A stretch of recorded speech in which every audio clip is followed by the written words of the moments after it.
NCERT biology class 10th chapter जैव प्रकरण life process का हम लोग ऑब्जेक्टिव क्वेश्चन देख रहे हैं। 100 क्वेश्चन का कॉम्बिनेशन है यहाँ पर। तो आइए हम लोग देखते हैं आज का क्वेश्चन नंबर 1। चैप्टर है जैव प्रकरण लाइफ प्रोसेस। ये अध्याय 5 लिखा हुआ है। ये NCERT बुक का अध्याय नंबर 5 है, लेकिन ये बायोलॉजी का चैप्टर 1 है। तो आइए हम लोग देखते हैं आज का पहला क्वेश्चन शुरू करते हैं। पहला क्वेश्चन है, जैव प्रक्रम का मुख्य उद्देश्य क्या है? ऑप्शन है प्रजनन करना, गति करना, वृद्धि करना, जीवन का अनुरक्षण करना। इसका सही जवाब है जीवन का अनुरक्षण करना। आइए इसे हम लोग एक लाइन में देख लेते हैं क्या क्या लिखा हुआ है इसके बारे में। तो जैव प्रक्रम लाइफ प्रोसेस वे सभी प्रक्रियाएं हैं जो जीवों को जीवित रखने और उनके शरीर का अनुरक्षण मतलब मेंटेनेंस करने के लिए आवश्यक होता है। आइए हम लोग देखते हैं क्वेश्चन नंबर 2। जीवों के शरीर के अनुरक्षण के लिए किसकी आवश्यकता होती है? ऊर्जा, जल, मिट्टी, प्रकाश। इसका सही जवाब है ऑप्शन ए ऊर्जा। इसके बारे में एक लाइन हम देख लेते हैं क्या है। शरीर के अनुरक्षण के लिए निरंतर ऊर्जा की आवश्यकता होती है जो हमें भोजन से मिलती है। कहाँ से मिलती है? भोजन से मिलती है। क्वेश्चन नंबर 3, ऊर्जा का मुख्य स्रोत है जल, भोजन, वायु, खनिज। सही जवाब है भोजन। भोजन ही वह बाहरी स्रोत है जिसे जीव शरीर के अंदर ऊर्जा प्राप्त करने के लिए ग्रहण करते हैं। क्वेश्चन नंबर 4, ये लगभग सभी क्वेश्चन में एक लाइन का एक्सप्लेनेशन दिया है, इसे हम लोग साथ साथ देखते चलेंगे। भोजन को शरीर के अंदर लेने की प्रक्रिया क्या कहलाती है? श्वसन, उत्सर्जन, पोषण, परिसंचरण। तो इसका सही जवाब है पोषण। भोजन ग्रहण करने और उसका उपयोग कर ऊर्जा प्राप्त करने के लिए संपूर्ण प्रक्रिया को पोषण कहते हैं, इसे हम लोग न्यूट्रिशन भी कहते हैं। क्वेश्चन नंबर 5, स्वपोषी जीव अपना भोजन बनाते हैं श्वसन द्वारा, उत्सर्जन द्वारा, प्रकाश संश्लेषण द्वारा, परिसंचरण द्वारा। इसका सही जवाब है प्रकाश संश्लेषण। स्वपोषी मतलब जो अपना भोजन खुद बनाते हैं। स्वपोषी जीव सूर्य के प्रकाश क्लोरोफिल की उपस्थिति में प्रकाश संश्लेषण द्वारा अपना भोजन स्वयं बनाता है। क्वेश्चन नंबर 6, कहते हैं इनमें से कौन स्वपोषी जीव है? मनुष्य, गाय, कवक, हरा पौधा। सही जवाब है हरा पौधा। कहता है हरे पौधे और कुछ जीवाणु स्वपोषी होते हैं क्योंकि इनमें क्लोरोफिल पाया जाता है। कुछ जीवाणु भी होते हैं जो स्वपोषी होते हैं। प्रकाश संश्लेषण के लिए आवश्यक वर्णक है। प्रकाश वर्णक मतलब कलर। प्रकाश संश्लेषण के लिए कौन सा कलर आवश्यक है? तो इसका सही जवाब है क्लोरोफिल। क्लोरोफिल हरित लवक पत्तियों में पाए जाने वाला हरा वर्णक है जो सूर्य के प्रकाश को अवशोषित करता है। प्रकाश संश्लेषण में प्रयुक्त गैस है, तो इसका सही जवाब है कार्बन डाइऑक्साइड। पौधे वायुमंडल से कार्बन डाइऑक्साइड CO2 लेते हैं और उसे ग्लूकोज में बदलते हैं। प्रकाश संश्लेषण का मुख्य उत्पाद क्या है? सही जवाब है ग्लूकोज। प्रकाश संश्लेषण का प्राथमिक और मुख्य उत्पाद, इसमें उत्पाद और भी होते हैं लेकिन यहाँ पे प्राथमिक उत्पाद की बात कर रहे हैं, तो ये होगा ग्लूकोज, जिसे हम लोग C6H12 और O6 मतलब O6 ये इसका फार्मूला होता है। क्वेश्चन नंबर 10, प्रकाश संश्लेषण का उपोत्पाद है O2 मतलब ऑक्सीजन। जल के अणुओं के टूटने से ऑक्सीजन गैस उत्पाद मतलब बाय प्रोडक्ट के रूप में मुक्त होता है जो पर्यावरण के लिए आवश्यक है, खास करके सांस लेने के लिए, जो बहुत ही ज़्यादा इम्पोर्टेंट है। पौधे अतिरिक्त भोजन किस रूप में संग्रहित करता है? मतलब स्टोर करता है वो अपने पास। सही जवाब है स्टार्च। कहता है पौधों द्वारा तुरंत उपयोग न किया गया ग्लूकोज स्टार्च या मंड के रूप में सुरक्षित रिहा है। तो मतलब जब खाना ज़्यादा हो जाता है पौधे का तो वो स्टार्च के रूप में उसे स्टोर कर लेते हैं। मानव शरीर अतिरिक्त ग्लूकोज को किस रूप में संग्रहित करता है? सही जवाब है ग्लाइकोजन। जंतु और मनुष्यों के शरीर में अतिरिक्त भोजन जो एक्स्ट्रा भोजन होते हैं वो ग्लाइकोजन के रूप में लीवर और पेशियों में जमा हो जाता है। क्वेश्चन नंबर 13, पौधों में गैसों का आदान प्रदान मुख्यतः किसके द्वारा होता है? रंध्र द्वारा। तो पत्तियों की सतह पर छोटे छोटे रंध्र होते हैं, मतलब छिद्र होते हैं, जिन्हें रंध्र कहते हैं। इन्हीं से गैसों का विसरण होता है। रंध्र का खुलना, मतलब वो जो छोटा छोटा छिद्र होता है, रंध्र का खुलना और बंद होना किसके नियंत्रण में होता है? इसका सही जवाब है द्वार कोशिकाएं। द्वार कोशिकाएं, जिसे हम लोग गार्ड सेल भी कहते हैं, तो जल अवशोषित कर फूल जाती है, जिससे रंध्र खुल जाते हैं और फिर जल बाहर निकलने के लिए सिकुड़ जाते हैं, मतलब सिकुड़ कर वो बंद हो जाते हैं। नाइट्रोजन का उपयोग मुख्यतः किसके निर्माण में होता है? कार्बोहाइड्रेट, वसा, जल, प्रोटीन। सही जवाब है प्रोटीन। नाइट्रोजन एक आवश्यक तत्व है जिसका उपयोग पौधे एमिनो अम्ल और अंततः प्रोटीन बनाने के लिए करते हैं। क्वेश्चन नंबर 16, विषमपोषी जीव का उदाहरण है मनुष्य। विषमपोषी मतलब होता है जो दूसरे पर निर्भर रहता है। मनुष्य और अन्य जंतु अपने भोजन के लिए प्रत्यक्ष या परोक्ष रूप से स्वपोषी जीवों पर निर्भर रहते हैं, इसलिए वे विषमपोषी कहलाते हैं। अमीबा भोजन ग्रहण करता है उत्पाद द्वारा। अमीबा अपनी कोशिका सतह से अंगुली जैसी अस्थायी प्रवर्ध, जिन्हें कूटपाद कहते हैं, उसकी मदद से वो भोजन करता है। अमीबा में भोजन का पाचन होता है कहाँ पर?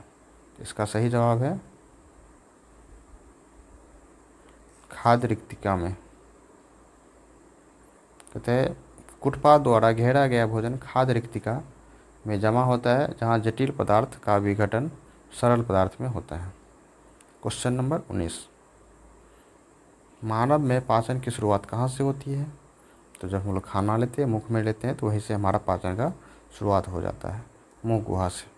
भोजन का पाचन मुख गुहा से शुरू हो जाता है, जहाँ दांत भोजन को क्या करते हैं? चबाते हैं और लार उसे गीला करती है।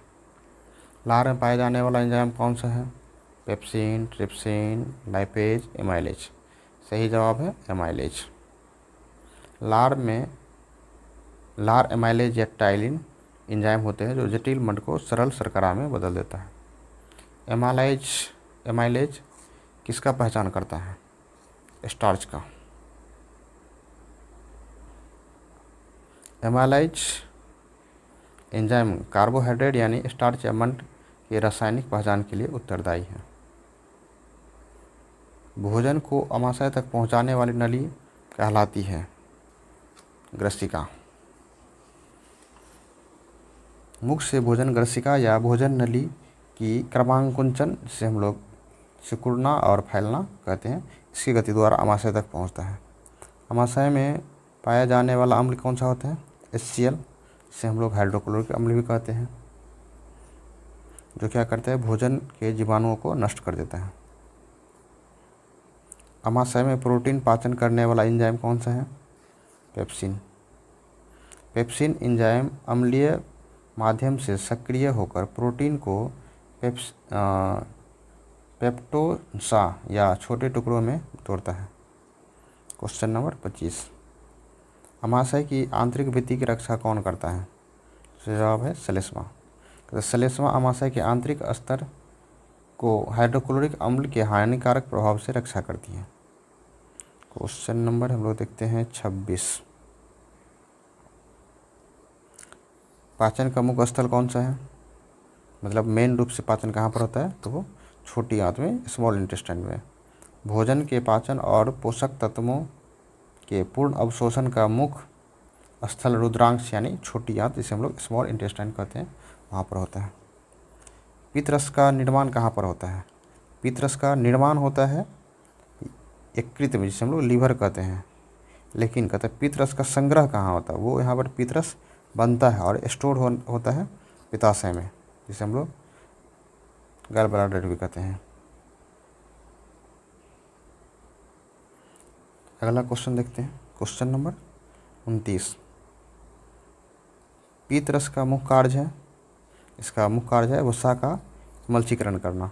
कहते हैं पित्तरस क्षारीय होते हैं और यह वसा की बड़ी गोलियों को छोटी गोलियों में तोड़ता है, जिसे वसा का इमल्चीकरण कहते हैं। अग्न्याशय द्वारा स्रावित प्रोटीन पाचक एंजाइम है कौन सा? ट्रिप्सिन। मतलब अग्न्याशय द्वारा स्रावित मतलब प्रोटीन को पचाने वाला एंजाइम ट्रिप्सिन। अग्न्याशय रस में ट्रिप्सिन एंजाइम होता है जो प्रोटीन पाचन करता है, जबकि पेप्सिन आमाशय में पाया जाता है। मतलब ध्यान रखना है, पेप्सिन आमाशय में और ट्रिप्सिन अग्न्याशय में। अगला क्वेश्चन, वसा का पाचन के लिए उत्तरदायी एंजाइम है लाइपेज।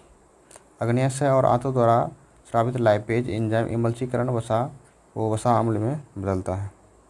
क्वेश्चन नंबर 32, प्रोटीन का अंतिम पाचन उत्पाद है कौन सा?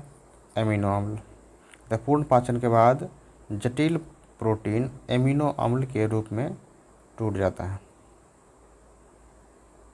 वसा का अंतिम उत्पाद है, वसा का अंतिम उत्पाद है वसा अम्ल एवं ग्लिसरॉल।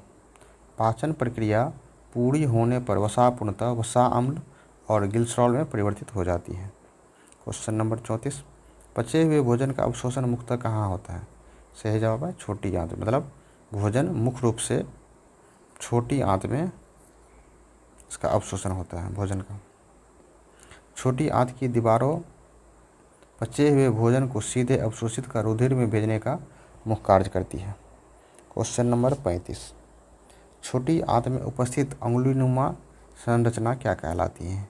ये कहलाती है विली, जिसे हम लोग दीर्घडोम भी कहते हैं।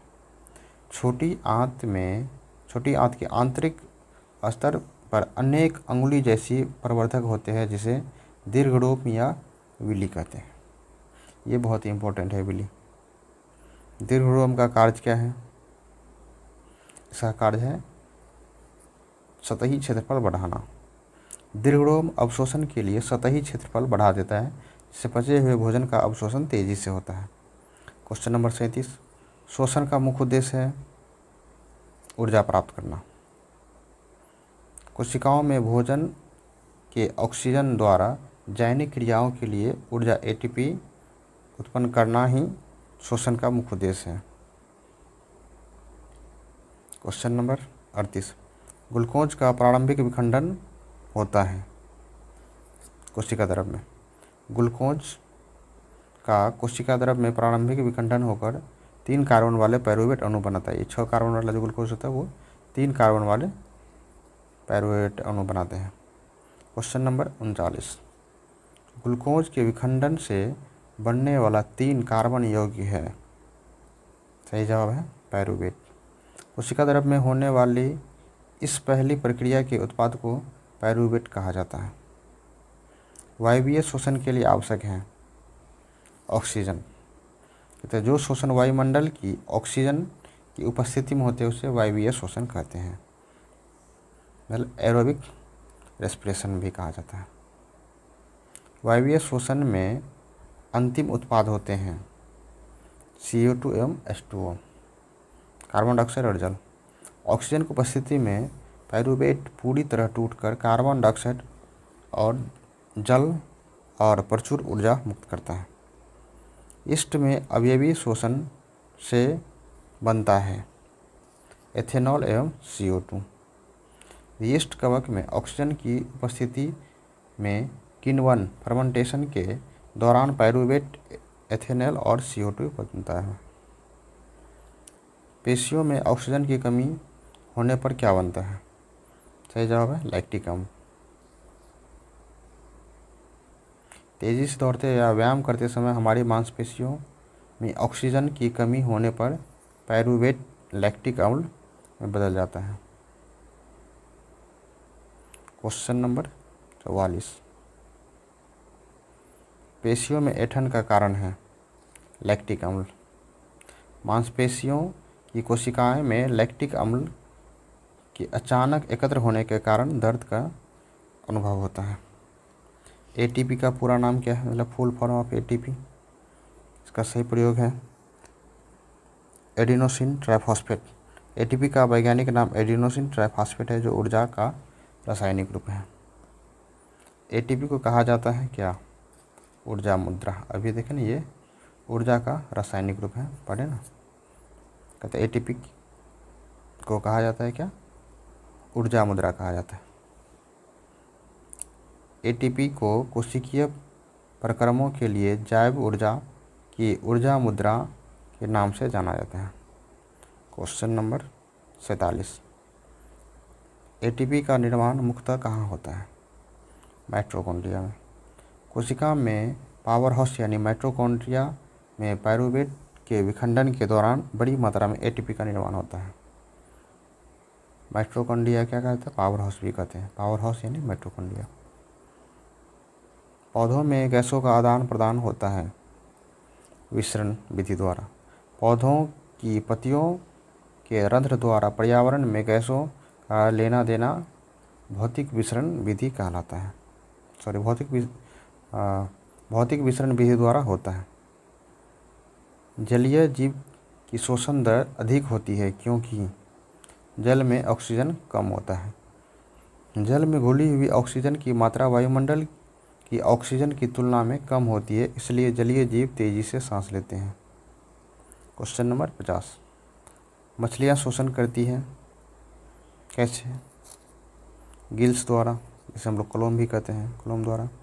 मछलियाँ अपने गलफड़ों या क्लोम के माध्यम से जल में घुली ऑक्सीजन को अवशोषित करती